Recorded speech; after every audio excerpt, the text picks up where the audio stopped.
The walls of Pompeii are covered in graffiti. Most historians call it vandalism. They're wrong about what it means. For nearly 2 centuries, scholars treated Roman graffiti as the scrawl of the illiterate and bored, crude, meaningless, proof that common people left no intellectual mark on their world. The assumption was tidy. Only the wealthy and educated wrote things meant to last. Graffiti was just noise, scratched into plaster by slaves and laborers who had nothing worth saying. This view held for decades. When archaeologists uncovered thousands of inscriptions in Pompeii and Herculaneum, they catalogued them like artifacts of curiosity. Interesting, perhaps, but not serious historical evidence.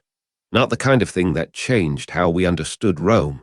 That assumption was systematic, institutional.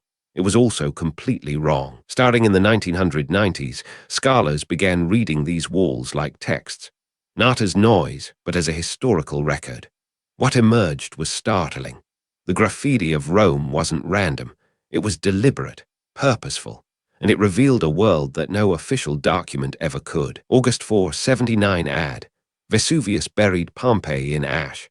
That catastrophe preserved something invaluable, the frozen moment of a city's ordinary life, not the version Rome wanted remembered, the real one. The walls speak. Literally, consider what archaeologists found.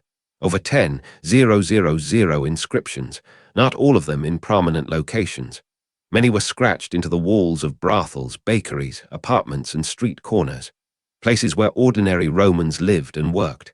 The graffiti was election endorsements, love declarations, insults, prices, names, dates. In the house of the Vettii, someone carved Secundus loves Primus.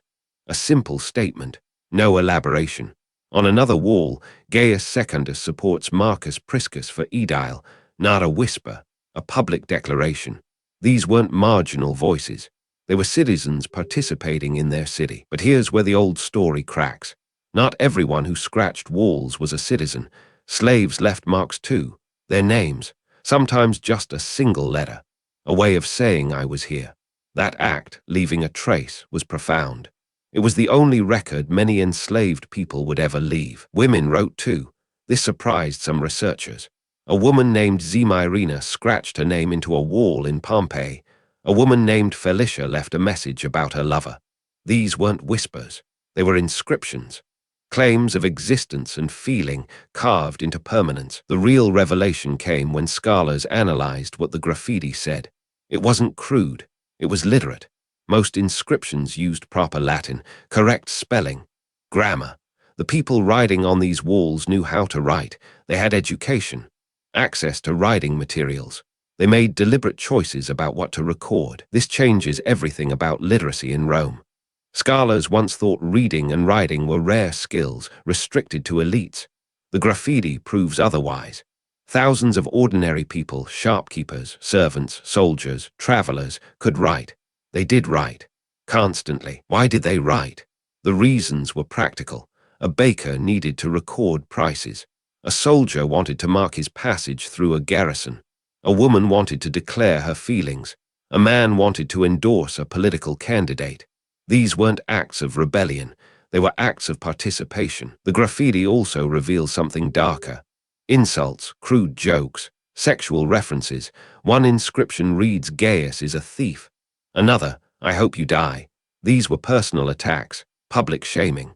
The walls were a space where conflict played out, where reputation was damaged or defended. Some graffiti was explicitly political. Vote for Gaius Rufus. Marcus Hulconius is a good man. These weren't casual suggestions. They were interventions in civic life. The walls were a medium. Democracy happened on them. Common people shaped who governed their city through these scratched-out endorsements. Scholars now understand graffiti as a form of public discourse. It was how ordinary Romans participated in their world when formal channels weren't available, or when formal channels were too slow or too controlled. The walls were democratic in a way the Senate never was. There's also evidence of something more intimate. Romantic graffiti. Vibius loves restituta. If you love, you suffer. These weren't declarations meant for formal record. They were personal, private feelings made public. The walls became a space where emotion could be expressed without shame. The real story isn't that common Romans couldn't write. It's that they wrote constantly.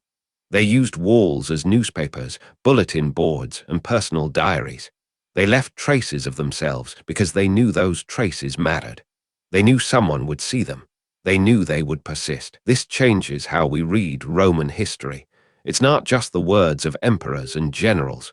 It's the scratches of people whose names we'll never know.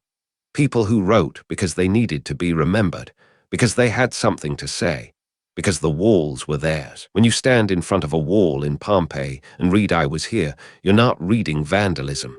You're reading history, real history, the kind that doesn't make it into official records, the kind that matters most. Subscribe. Each week, we uncover the voices history forgot, buried in the everyday artifacts of ordinary lives.